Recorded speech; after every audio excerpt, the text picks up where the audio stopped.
دلته چې هر قسم تکلیف وي هره بلا راځي انشاءالله به حیثیت د دغې خاورې د دغه وطن ته بچي په حزب به در سره ولاړو ملګرو خبره ډېره واضحه ده دلته امن د درې ټکونه جوړ دی خو په دغه کې نن که موږ سوچ وکړو چې دغه خاوره د دغه وطن ته دهشتګردي چا راوړله چې کله نه د پاکستان فوج راغلی دی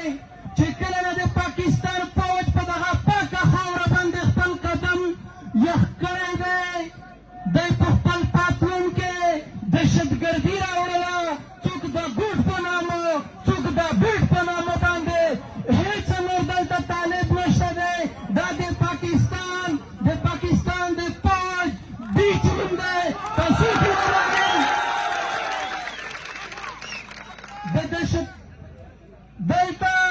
زما چې څونه هم مشران شهیدان شوي دي په یوه ایجنډا شهیدان شوي دي په دا نږدې وختونو کې د پښتنو هغه اوازونه چې د خپل قوم دپاره د خپل ملت دپاره یې پورته کول زموږ سره نن مثال مولانا خانزیب دی آیا مولانا خانزیب دهشتګرد و آیا دلته ریحان زیب هغه دهشتګرد و هدایت الله سمیتر دهشتګرد و ګیلمن دهشتګرد و واضحه ده چې د پاکستان ریاست دهشتګرد دی یہ جو دہشتگردی ہے یہ جو دہشتگردی ہے یہ جو مارا ماری ہے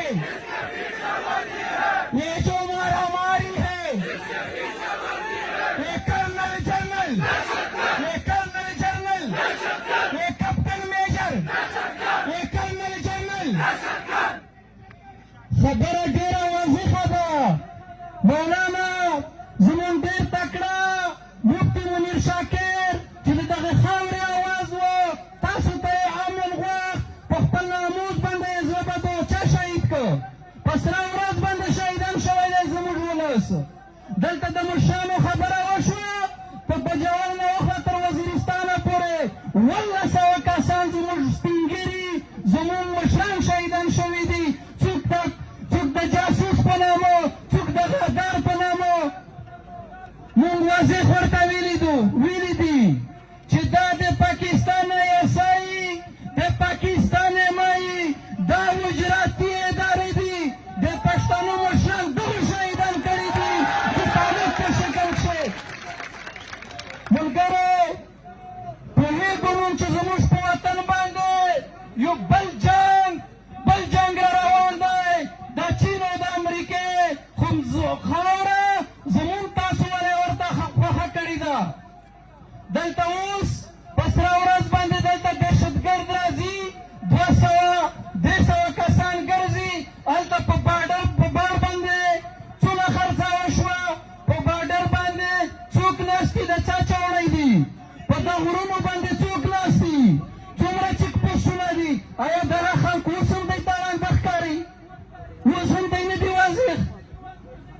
د دغې دپاره د اتفاق او د اتحاد ضرورت دی په وزیرستان کې به تاسو وینئ په خیبر کې به موندلې وي چې ولسونه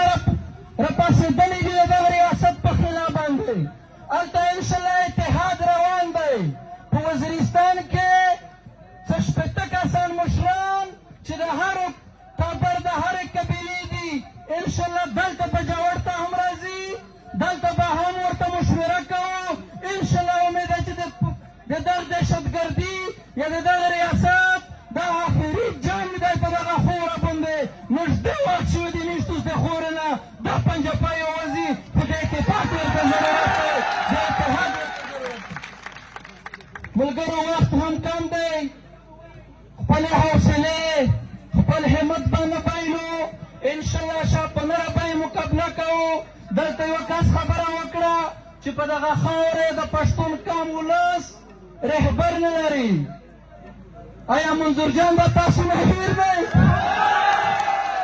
هغه کومه څه نه وکړل نن چې په بجاوړ کې ته دومره په لوی تعداد راوځې هغه د چا برکتونه دي د دې خاورې افغان راغلی دی په دغه خاوره یې یرغل کړی دی الله پاک موږ ته یو رهبر را کړی دی منظور پاشتوي د 21مې پېړۍ رهبر را کړی دی دغه د ریاست د خیبر جرګه دغه اثرات به دغه ولسونه ګوري چې دغه څه اثرات یې په راتلونکي وخت کې پی ټي ایم څه کوي انشاءالله هغه د مشر خبره خو مو یاده ده چې کوک کېږي به هغه چې د تاسو په زړونو کې څه دي د یوه غټ عمل دپاره پی ټي ایم لګیا دی بیا به په میدان پته لګي چې پی ټي ایم چېرته دی خدای مو ښاد لره خدای مو آباد لره خدای مو داسې په اتفاق لره انشاءالله د نیژ وعده ده